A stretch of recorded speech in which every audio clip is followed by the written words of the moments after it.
శ్రీమాత్రే నమః. సద్గురు జ్యోతిష్యాలయం నుండి ఒక అద్భుతమైనటువంటి విషయంతో మనం ముందుకు వస్తున్నాం. ఈ యొక్క 2026 మార్చ్ నెల రాశి ఫలితాలని ద్వాదశ రాశులకు అందరికీ కూడా మనం చెప్పడం జరుగుతుంది. ప్రతి ఒక్కరికి జాతకం అంటే ఒక భయం, ఏదో ఒకటి తెలుసుకోవాలి. నాకు వ్యాపారం బాగుందా, నాకు ఉద్యోగం బాగుందా, నాకు కోర్టు వ్యవహారాలు ఏమో తెలుస్తుందా, నాకు విదేశాల ఉద్యోగం ఉందా, నా వీసా వస్తుందా, నాకు H1 వీసా వస్తుందా, నా అప్పులు తీరుతుందా, నాకు ఆరోగ్యం ఎట్లా ఉంది, నా వ్యవసాయం ఎలా ఉంది, బాగా చదువుతానా, ఇలాంటి కన్ఫ్యూజన్స్తోనే ఎన్నో వీడియోస్ అన్ని కూడా చూస్తూ ఉంటారు వివిధ మాధ్యమాల ద్వారా.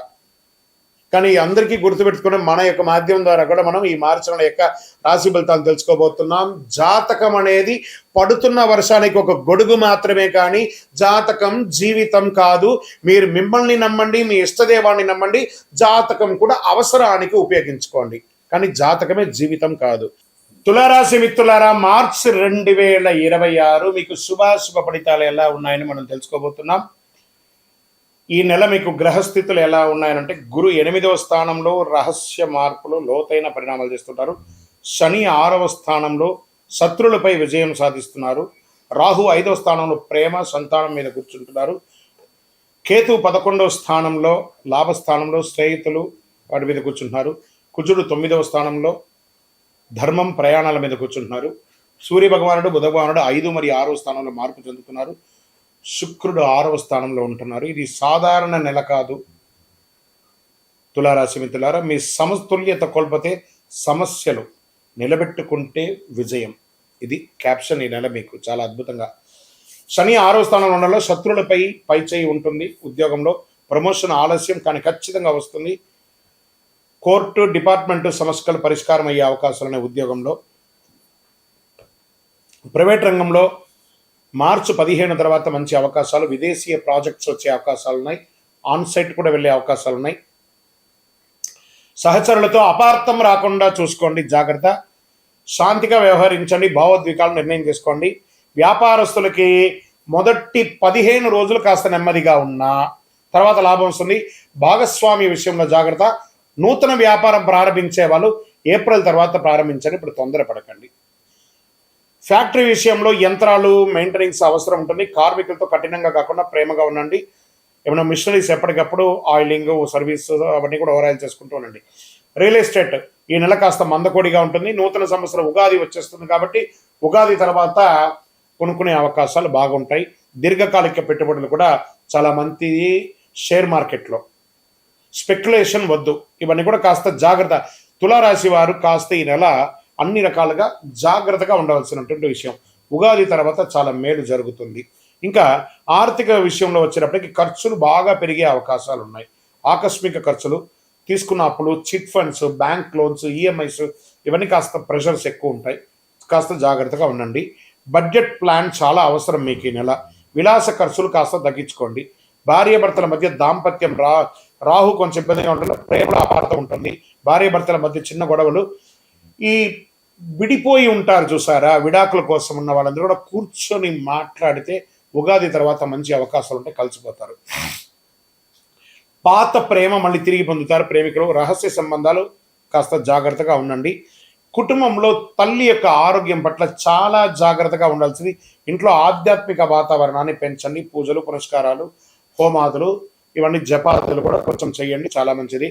సోదరుల మధ్య ఇచ్చిపుచ్చుకునే దాంట్లో కాస్త జాగ్రత్తగా ఉండండి. వివాహానికో లేకపోతే వాళ్ళకి మీరు ఇవ్వడం కానీ వాళ్ళ దగ్గర తీసుకోవడం కానీ సమతుల్యత పాటించండి. ప్రేమను మెయింటైన్ చేయండి. ఊరికే ఏదో తొందరపాటుగా ఇచ్చేసేసుకొని ఇబ్బంది పడకండి. వాస్తవానికి మీరు ఇబ్బంది పడకండి. ఇంకా వ్యవసాయదారులకు ఎలా ఉంటుందంటే, పంట మోస్తరుగా పండుతుంది. నీటి నిర్వహణ ముఖ్యం. చాలా అద్భుతంగా ఉంటుంది. ఈ ధాన్యాలు, ఆకుకూరలు, పండ్లు, ఫ్రూట్స్ ఇది మంచి సమయం అని కూడా చెప్పొచ్చు. కోర్టు వ్యవహారాల్లో శని 6వ స్థానంలో ఉండడంలో విజయ సూచనలు ఉన్నాయి. మార్చి 20 తర్వాత అనుకూల తీర్పులు. మధ్యవర్తిత్వం మంచిది దీనికి. ఇంకా విద్యార్థులు పోటీ పరీక్షలు కఠినంగా ఉంటారు కానీ విజయం సాధిస్తారు. విద్యార్థులారా, విదేశీ విద్యా యోగం, ఐటీ, లా, బ్యాంక్ సెక్టార్స్, తర్వాత సివిల్స్ రంగంలో ఉన్నవాళ్ళు, ఉద్యోగస్తులు ఉన్న వాళ్ళకి చాలా అద్భుతంగా ఉంటారు. రోజు 15 నిమిషాలు ధ్యానం చేయండి. ఫస్ట్ రాత్రి ఆలస్యంగా పడుకోవడాన్ని నియంత్రించండి. ఫోన్ అవాయిడ్ చేయండి ఫస్ట్, అన్నిటికంటే ముందు. ఇంకా మీరు కొన్ని ఇబ్బందులు పడుతుంటారు చూసారా, ఆర్థికమైనటువంటి ఇబ్బందులు, లేకపోతే షూరిటీ సంతకాలు పెట్టుంటారు, అవన్నీ జాగ్రత్త. లేదా కొత్తగా షూరిటీ సంతకాలు ఎవరైనా అడిగితే సారీ అని చెప్పి సున్నితంగా తిరస్కరించండి.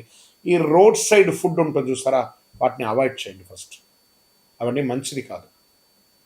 వాటిని కంపల్సరీ మీరు అవాయిడ్ చేయవలసినటువంటి సమయం. యోగా, ప్రయాణం మంచిది. తేలికపాటి ఆహారం తీసుకోవడం మంచిది. చర్మ సమస్యలు వచ్చే అవకాశాలు ఉన్నాయి, ఇవన్నీ కూడా జాగ్రత్త పడండి. కడుపు సమస్యలు అంతా కూడా అవకాశాలు ఉన్నాయి. తేలికపాటి ఆహారాలు తీసుకోండి. ఇంకా మీకు శక్తివంతమైనటువంటి పరిహారం ఏమంటే చండీ సప్తసతి పారాయణం చేయండి. అమ్మవారి దేవాలయానికి వెళ్ళండి. మీ వయస్సు ఎంత ఉందో అన్ని దీపాలను మీ ఇష్టదైవంలో వెలిగించండి. నెలకొక్కసారైన నవగ్రహాలకి 19 ప్రదక్షిణాలు చేయండి. అవకాశం ఉంటే ప్రతిరోజు లేదా ప్రతి మంగళవారం, ప్రతి శనివారం చేయండి. అమ్మవారి ఆలయాలు దర్శనం చేయండి. తెల్ల పూలతో అర్చన చేయండి. పేద బాలికలకి వస్త్రాలు ఇవ్వండి. పుస్తకాలు, పెన్సిల్ ఇవ్వండి. చాలా అద్భుతంగా ఉంటారు. అదృష్ట సంఖ్య 6 మరియు 9. అదృష్ట రోజు శుక్రవారం. అదృష్ట రంగు తెలుపు మరియు గులాబీ రంగు మీకు చాలా కలిసి వస్తుంది. అదృష్ట దిక్కు పడమర దిక్కు చాలా కలిసి వస్తుంది. ఒక రకంగా చెప్పాలి అంటే కూడాను తులారాశి వారికి మీ కోపాన్ని నియంత్రిస్తే విజయం, మీ ఆలోచించి మాట్లాడితే గౌరవం. ఈ నెల మీరు నిజమైన శాంతిని కాపాడుతుంది. శుక్రుడి కృప మీకు కావాలి అంటే మీ యొక్క లక్ష్యాన్ని పెట్టుకొని ఇంట్రాస్పెక్ట్ చేయండి. ప్రతిరోజు మీరు ఎలా ఉండాలి అని ప్రోగ్రామింగ్ చేసుకొని చేయండి. మీ ఇష్టదేవ దేవాలయంలో దీపం వెలిగించండి. మీ యొక్క వ్యక్తిగత జాతకం కోసం మా దగ్గర అపాయింట్మెంట్ తీసుకోవాలనుకుంటున్నారా? మీ పేరు, మీ డేట్ ఆఫ్ బర్త్, మీ time of birth, place of birth మా నంబర్కి వాట్సప్ చేయండి, కాల్ చేయకండి.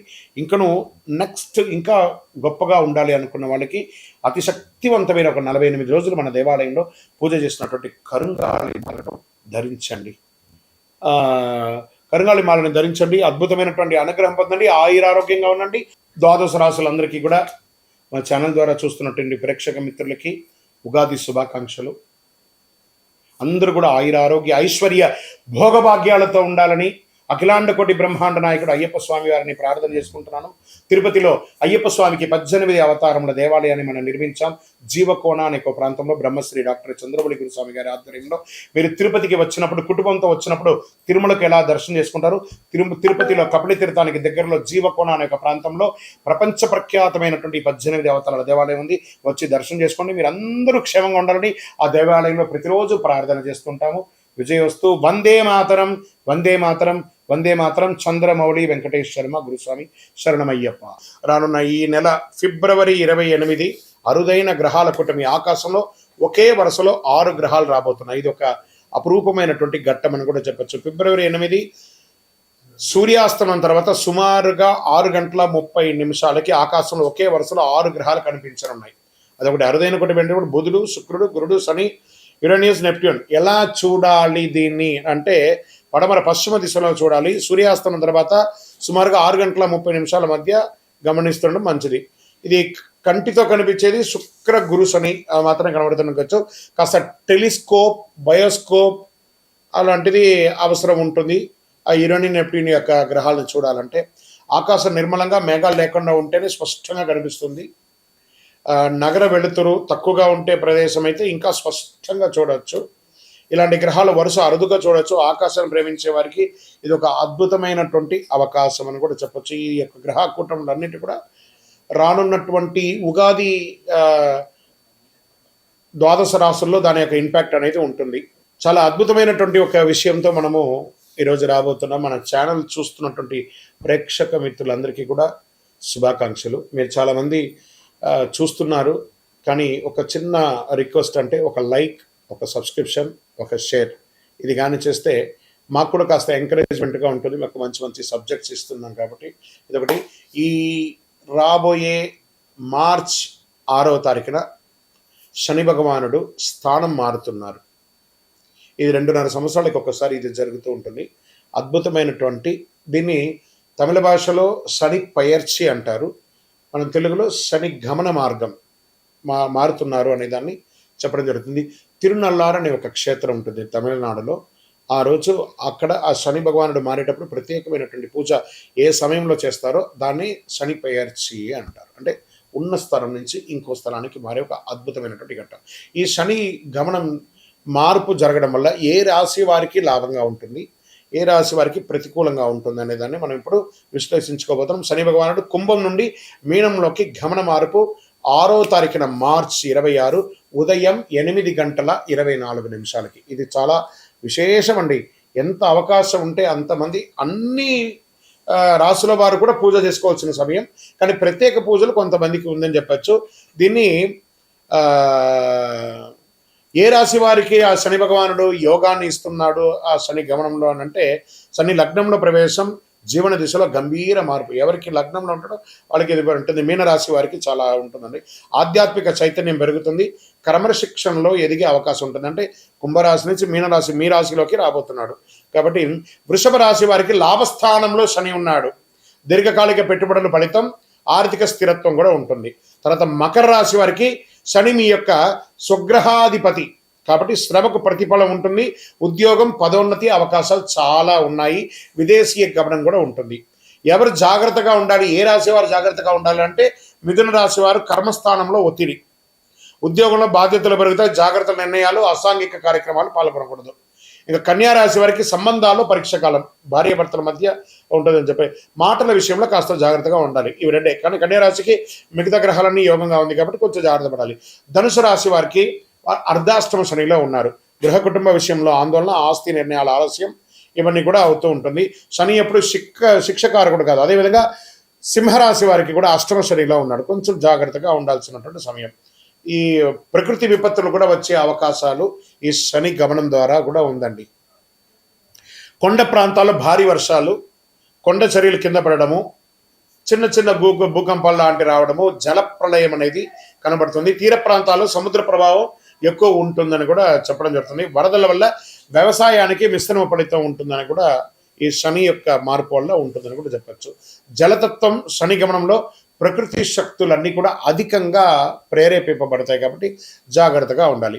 శని భగవానుడు శత్రువు కాదు, మన కర్మ ప్రతిబింబమే శని భగవానుడు. కాబట్టి ఆ శని గమనాన్ని ఆ రోజు మార్చి 6వ తారీఖున ప్రతి ఒక్కళ్ళు దేవాలయానికి వెళ్ళి ఒక 19 ప్రదక్షిణాలు చేయండి. కాకధ్వజాయ విద్మహే ఖడ్గహస్తాయ ధీమహి తన్నః మంద ప్రచోదయాత్ నీలాంజన సమాభాసం రవిపుత్రం యమాగ్రజం ఛాయామార్తాండ సంభూతం తన్నమామి శనైశ్వరం. ఈ యొక్క మంత్రాన్ని ఎప్పుడు కూడా మీరు పారాయణం చేస్తూ ఉండండి. చాలా అద్భుతమైనటువంటి ఫలితాలని పొందుతారు. ఇంకను మీ యొక్క వ్యక్తిగత జాతకం కోసం మా నంబర్ ఉంది చూసారా, ఆ నంబర్కి మీ యొక్క పేరు, date of birth, time of birth, place of birth చేసుకొని మా అపాయింట్మెంట్ కూడా మీరు ఫిక్స్ చేసుకొని మీ యొక్క వ్యక్తిగత జాతకం కూడా మీరు తెలుసుకోవచ్చు. మార్చి నెలలో ఉన్నటువంటి ముఖ్యమైనటువంటి రోజులు ఏమైనా ఉన్నాయా, విశేషమైనటువంటి పండగలు ఏమైనా ఉన్నాయా అంటే ఫస్ట్ మనము తీసుకుంటున్నాం. చాలా ముఖ్యమైనటువంటి ఈ మార్చి నెల చాలా విశేషమైనటువంటి రోజులు ఉన్నాయి. 6వ తారీఖున మార్చి శుక్రవారం శని భగవానుడు గమన మార్పు కుంభం నుండి మీనంలోకి వచ్చే ఒక అద్భుతమైనటువంటి రోజు ఉదయం 8:24 మార్చి 10 ఆమ్లకి ఏకాదశి. మార్చి 13 మరియు 14 2 రోజులు వచ్చింది హోలీ, హోళికా దహనం, హోలీ యొక్క పండుగ కామదహనం అనేది ఉంటుంది చూసారా, 13, 14 ఉంది. మార్చి 18 అమావాస్య, 19 నాడు ఉగాది, తెలుగు నూతన సంవత్సరం ప్రారంభం, పంచాంగ శ్రవణం ఉంటుంది.